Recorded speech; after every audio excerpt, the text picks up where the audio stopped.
사랑하는 성도 여러분, 고난주간 두 번째 날 말씀을 함께 나누도록 하겠습니다.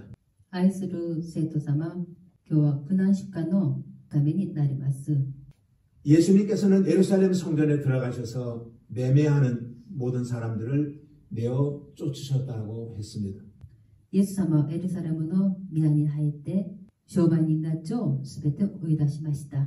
그리고 돈 바꾸는 사람들의 상과 비둘기 파는 사람들의 의자를 둘러엎으시면서 내 집은 기도하는 집이라고 말씀하시며 분노하셨습니다. または両替人のタイや鳩を売る者たちの腰掛けを倒されてすべてを追い出し、私の家は祈りの家と呼ばれると書いてある。 오늘 말씀은 그 다음날 아침 일찍 성전에 들어가실 때에 예수님이 무화과 나무를 얻기를 위해 가까이 가 보았으나 무화과 나무 열매가 없자 나무를 저주하신 말씀입니다. 今日の御言葉は次の朝早く宮から出てイエス様はイチジクの木が見えたので近く行かれた。葉の他のは何もないのに気づかれた。それでその木を呪われました。 그러면 본문이 우리에게 말씀하시고자 하는 의도가 무엇일까요? だったらば本文に私たちを仰される御言葉は何の意図がありましょうか。 상한 갈대를 꺾지 아니하시고 꺼져가는 심지를 끄지 아니하시는 예수님께서 왜 무화과 나무를 저주하셨을까요? 傷んだ足を折ることもなくくすぐる刀身を消すこともないイエス様がどうしてイチジクの木を見て呪われましたか。 오늘 본문이 우리들에게 말씀하시는 교훈은 세 가지입니다. 今日の本文に私たちに仰される教訓には3つあります。 그 첫 번째는 열매 없는 신앙에 대한 책망입니다. その初めには実がない信仰のことによって非難されることなんです。 무화과라는 말은 꽃이 피지 않고 열매를 맺는 나무라는 뜻입니다. イチジクの木の言葉には花が咲かず実を結ばないと意味なんです。 그러기에 무화과 나무에서는 아름다운 꽃을 구경할 수 없습니다. だからこそイチジクの木には美しい花を咲くことも見ることもなりません。 건축용이나 제목으로도 쓸 수 없는 나무입니다. 建築の材料にも使うこともなりません。 땔감으로도 쓸 수 없는 나무입니다. または焚き木にも使うことにもなりません。 그렇다면 무화과 나무는 오직 열매를 맺기 위해서만 존재하는 것입니다. そしたらイチジクの木はただ実を結ぶためにある木なんですか。 그런데 열매를 맺지 못하였다면 그건 쓸모없는 것에 불과한 것입니다. 実を結ばさせない木になればそれはつかない木になります。 그러므로 잎만 무성하고 열매가 없는 무화과 나무는 잘못된 신앙으로 당시의 이스라엘 백성들을 가리키는 것입니다. したがって葉の惜しげるイチジクの木のだったらそれは間違った信仰生活になる当時のイスラエル民のことによって示しています。 하나님께서 우리를 구원하시고 또 당신의 자녀 삼으신 것은 우리에게 열매를 얻고 싶어 하시는 것입니다. まず神様は私たちを救って神様の子供にしたことによっては私たちが実を結ばさせていることによって願っていることになります。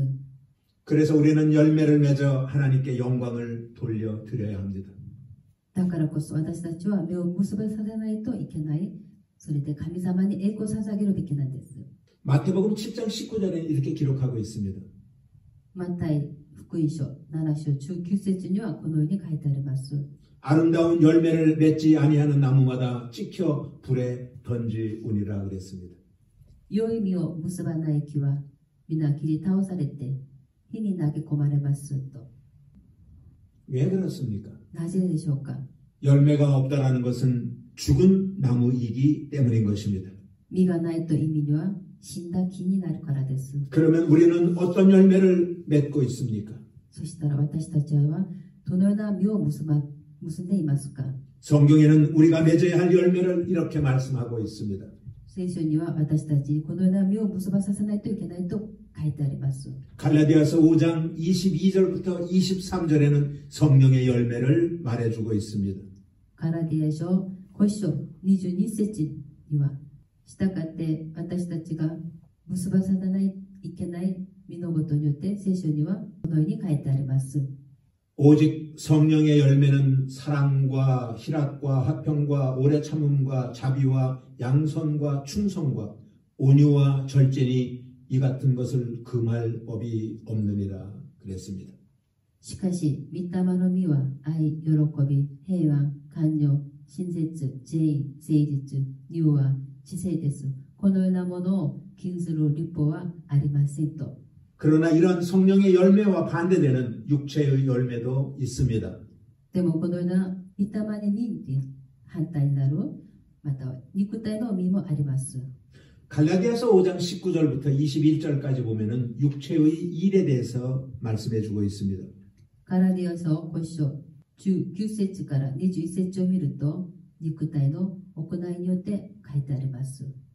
육체의 일은 현저하니 곧 음행과 더러운 것과 호색과 우상 숭배와 술수와 원수를 맺는 것과 분쟁과 시기와 분냄과 당짓는 것과 불리함과 이단과 투기와 술취함과 방탕함과 또 그와 같은 것들이라 그랬습니다. 肉の行いは迷惑であって次のようなものです。不貧困、汚れ、孤食、空女礼拝、魔術、敵意、争い、そねみ、憤り、貪愛心、分熱、分派、妬み、滅帝、遊興。 예수님께서 무화과나무의 열매를 요구하신 것처럼 우리에게도 열매를 달라고 하십니다. イエス様は私たちイチジクの木の実を要求するように私たちにも実を要求しています。 그때 우리는 열매를 드릴 수 있어야 합니다.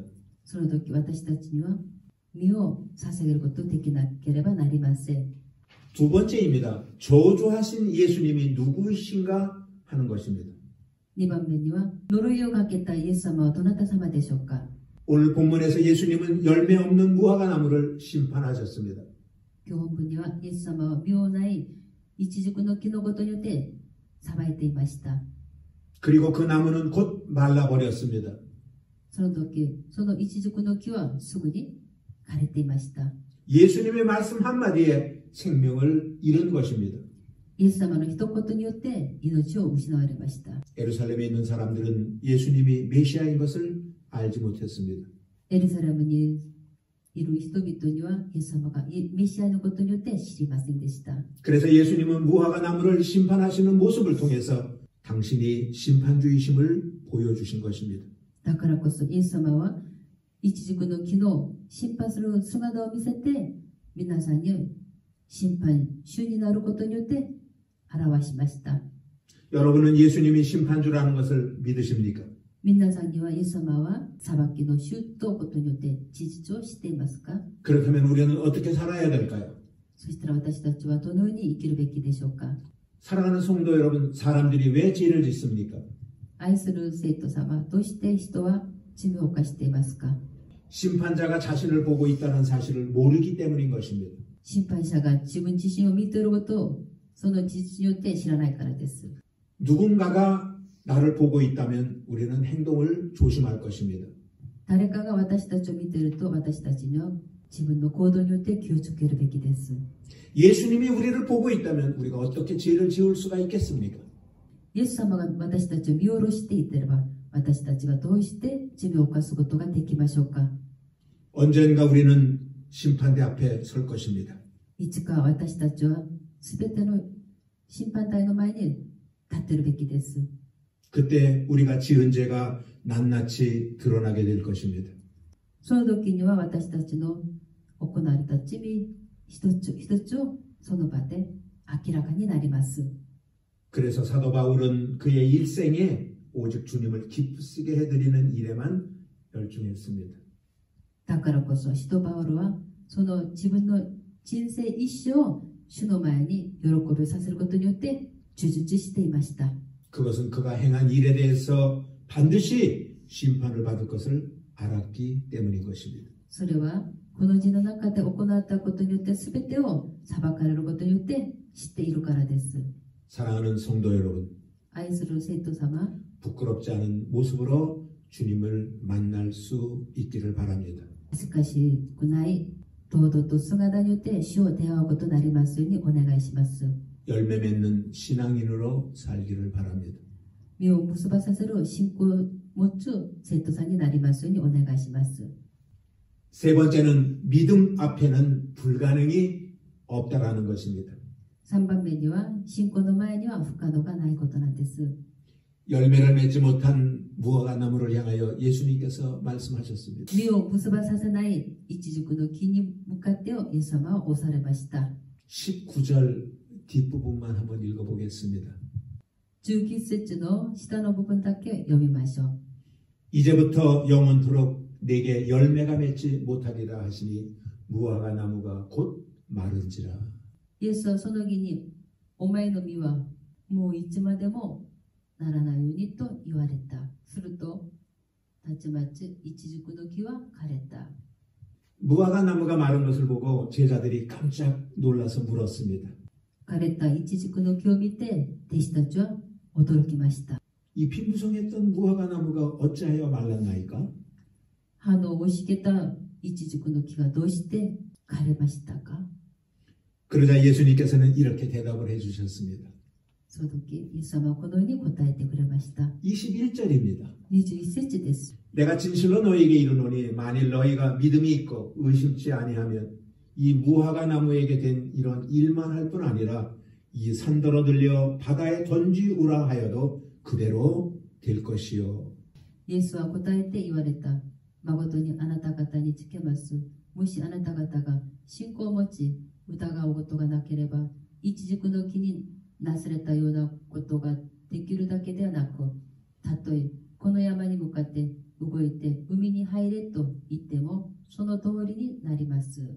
무슨 말씀입니까? どのような言葉ですか？ 믿음 앞에서는 못할 일이 없다라는 뜻입니다. 信仰の前には不可能はないということなんです。 믿음만 있으면 이보다도 더 큰 일도 할 수 있다라는 말입니다. 信仰があればこのことよりもっとも大きなこともなされることできます。 믿는 자에게는 능치 못할 일이 없다라는 말씀을 믿습니까? 皆さんには信じる者にはどんなことでもできるんですとその言葉を信じていますか？ 믿는다면 그 믿음으로 사시기를 바랍니다. 信じるならばその信仰通りに生きてください。 걱정하지 마십시오. 心配しないでください。 불안해하지도 마십시오. 不安になってはなりません。 우리가 주님을 믿는다고 하면은 분명히 문제는 해결될 것입니다. 私たちが主を信じれば必ずその問題は全てを解決されます。 우리가 걱정하는 것은 주님을 믿는다고 하면서도 무거운 짐을 내가 다 지고 가기 때문인 것입니다. 私たちが信じると言いながらも心配することには自分の重みを自分が全てを据えていくからです。 믿음이란 내 모든 것을 다 주님께 내어 맡기는 것입니다. 信仰には私全てのことを主に委ねるべきです。 사랑하는 성도 여러분, 여러분들의 삶의 열매를 맺기를 바랍니다. 愛する生徒様、全ての実を結ばせることができますようにお願いします。 여러분들의 삶에 성령의 열매도 맺기를 바랍니다. 皆さんの生きる中でも御霊の実を結ばせることができますようにお願いします。 주님을 의지하십시오. 主を頼りましょう。 주님이 함께 하시면 무엇이든지 된다라는 것을 믿으시기 바랍니다. 主が共におられれば何があっても恐れることはありません。 본문 22절에는 이렇게 말씀하고 있습니다. 本文の22節にはこのように書いてあります。 너희가 기도할 때에 무엇이든지 믿고 구하는 것은 다 받으리라 라고 말씀하셨습니다. あなた方が信じて祈り求めるなら何でも与えられます。 사랑하는 여러분, 모든 일에 믿음으로 사시기를 바랍니다. 愛する皆さん、すべてのことによって信仰によって信じながら前に進むことができますようにお願いします。 믿음으로 기도하십시오. 信仰によって祈りましょう。 믿음으로 봉사도 하십시오. 信仰によって奉仕しましょう。 믿음으로 사업도 하십시오. 信仰によって事業を開きましょう。 그리고 믿음으로 하루하루를 살아가시는 여러분들이 되시기를 바랍니다. 信仰によって一日を過ごすことができますようにお願いします。 세상을 이기는 힘은 오직 믿음밖에 없습니다. 世の中を打つことによってはただ信仰のみです。 믿음으로 사셔서 승리하시기를 바랍니다. 信仰によって生きて勝利しましょう。 믿음으로 사셔서 아름다운 열매를 맺으시기를 바랍니다. 信仰によって生きて麗しい実を結ばせることできますようにお願いします。 그래서 하나님께는 영광이 되게 하시고 それで神様には栄光になり 우리에게는 기쁨이 되기를 바랍니다. 私たちには喜びになりますようにお願いします。 사랑하는 성도 여러분, 오늘도 승리하십시다. 愛する生徒様、今日も勝利しましょう。